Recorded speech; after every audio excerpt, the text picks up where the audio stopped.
Name that song.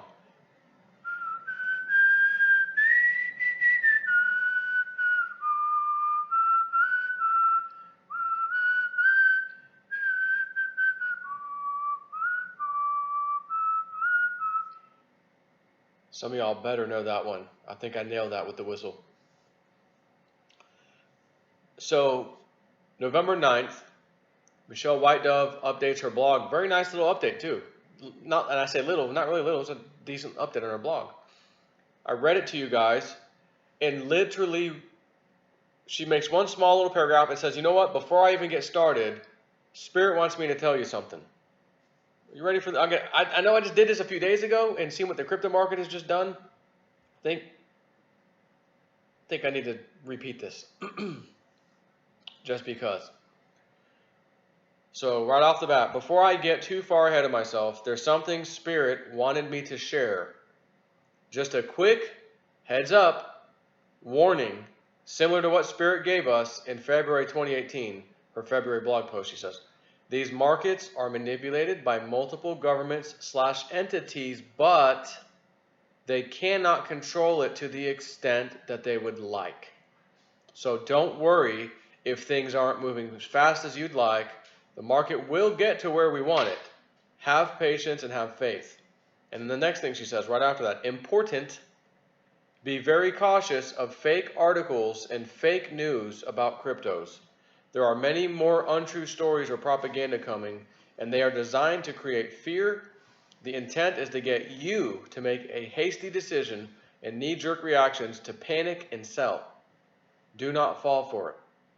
For centuries, influential groups have had false news stories and articles published to get people to sell their valuable assets for pennies on the dollar. This is nothing new. Don't fall for it. In short, look for more figureheads and experts to explain why cryptos are bad and are going away. They are not, she says, capital letters, they are not. The big boys want you to sell so the market goes down. Then they will buy in big because they know that cryptocurrencies are the future. Now here's the other side of that, because you might say, well, why would they want to buy on the market, the open market? They're just going to push the price back up. Wrong. They sell enough on the retail market to push the price down so that behind the scenes, these massive over-the-counter sales that have been happening for the last 1.5 months, by the way, they can get a big discount where it counts the most. They want huge amounts of Bitcoin and other coins too. And the best way to get it is over the counter so you don't affect the price. However, if you want a cheap price, you got to go screw with the retail market with maybe some of your criminal friends or whatever to push the price down. And then you make a deal with someone behind the scenes over the counter that says, hey, you got 100,000 Bitcoin, I want them. Oh, 65. We just started negotiations. The price was 6,500. Listen, got down to 5,600 or so, 57 at the moment. I mean, you hear the news. I mean, maybe going lower. I don't want to do this. I'm gonna pull the deal off. I mean, unless you're gonna give me a little extra discount on top of this, I might do it. Well, like what? What do you want? I'd probably pay 5,400 a coin, 54. And then the guy's thinking of everything that just happened. Oh my gosh!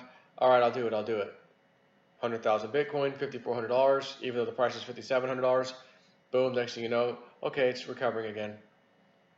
This is a game. This is their livelihood.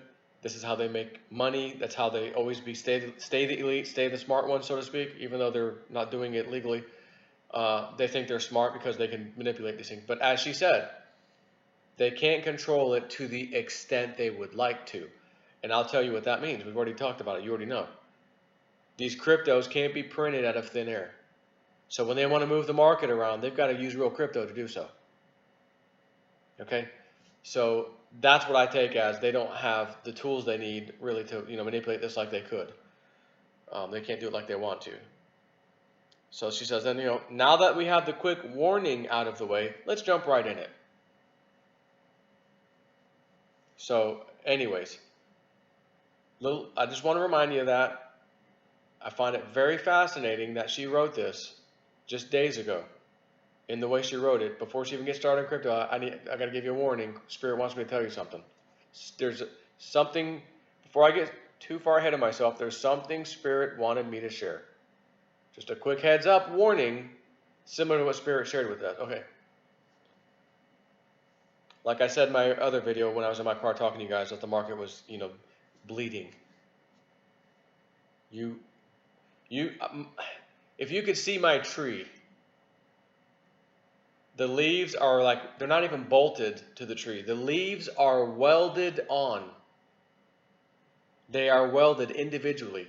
You can shake that tree, you could smash it with a bat, you could do what you want. Those leaves aren't falling off my tree. Just gonna throw that out there so you understand how, strong-willed, or whatever you want to call it, that Snippy is, because again, I feel like I know exactly where this market's going. When specifically, I don't know. This happens all the freaking time. Ups, downs, oh, it's over, it's over. How many times has the party been over? Too many to count, and then it comes back. So me and Pete were doing a little chat. I said, you know what? I think I need to do another video because I think we do have short memories, guys. You remember I just read the whole thing to you the other day, the whole damn thing. And now that we see what just happened in the market, a little refresher. So, anyways, I'll go ahead and post the link to her blog, anyways, again on this video, in case you want to go reread the entire thing. It was a very very neat, post, as a matter of fact, not just crypto wise, but just everything she kind of was talking about, Anyway, so that's all. Just a little snippety snip update. I think I'm going to do one more video in the morning here, and then there might be 2 or so extra like during the day, because I set myself a few things to do videos on. I just don't want to do 4 videos right now. We just got home. We went and saw the Grinch movie. We're bored. Everybody's like, Daddy, can we go to the movies? Well, I could stare at this blood red market, or I could, I'm not even staring at it. I'm kidding. Well, I'm like, I'll be right. I gotta go outside and do something real quick. So I got this other quadcopter a little while back. Again, I feel like I'm gonna use this when we do a little treasure hunt. It could come in handy big time to get a bird's eye view of things. It's called the DJI Mavic 2 Zoom. There's a Pro and then there's a Zoom. The Pro has a little bit nicer camera, but it does not zoom.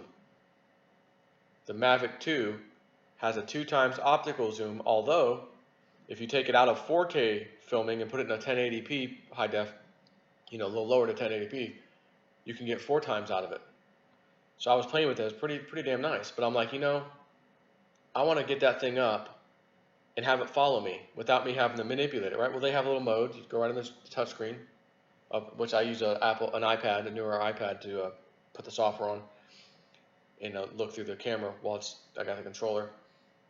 And little button press, okay, follow me, whatever it's called. I forget the name of the thing. And then the camera will just sit there. It'll sit still and follow you. If I start walking, it's pretty neat. You put it in that mode, and then it says, use your finger on the screen to kind of circle or the object you want it to follow. So I'm standing there, it's staring at me. So I'm like, all right, let me use my finger around myself, and then boop, okay, it's got me. So I start walking to the little half moon, and it's just hovering. It's not moving after me. It just does this. So I take a few steps back. It doesn't move. It still still follows me around. There's another button that's got like a picture of a guy walking. You click that, and then it will actually follow you doing the same thing. So if you kind of move to the left or right, it just follows you around. You can put it up high. You can put it down low. It'll just follow you around. I'm like, this thing's gonna be cool. So I was screwing with that outside, and as soon as I get out there, there's 2 updates this thing needs. All right, okay, let me just do the updates real quick. 15 minutes later or so, 20 minutes later, the 2 updates were done. But it was just starting to get dark, so it wasn't really able to follow me. So I just turned the lights around by my garage and house to give me some light and test it out. It worked really nice. It was pretty neat. So anyways, I get back in the house. Okay, I really don't have anything to do. Yes, I could do some videos, but my kids, you guys want to go see the movie? All right, let's go. It's a Thursday night. Most kids have school and everything else. Ain't hardly anybody in the theater. Let's roll.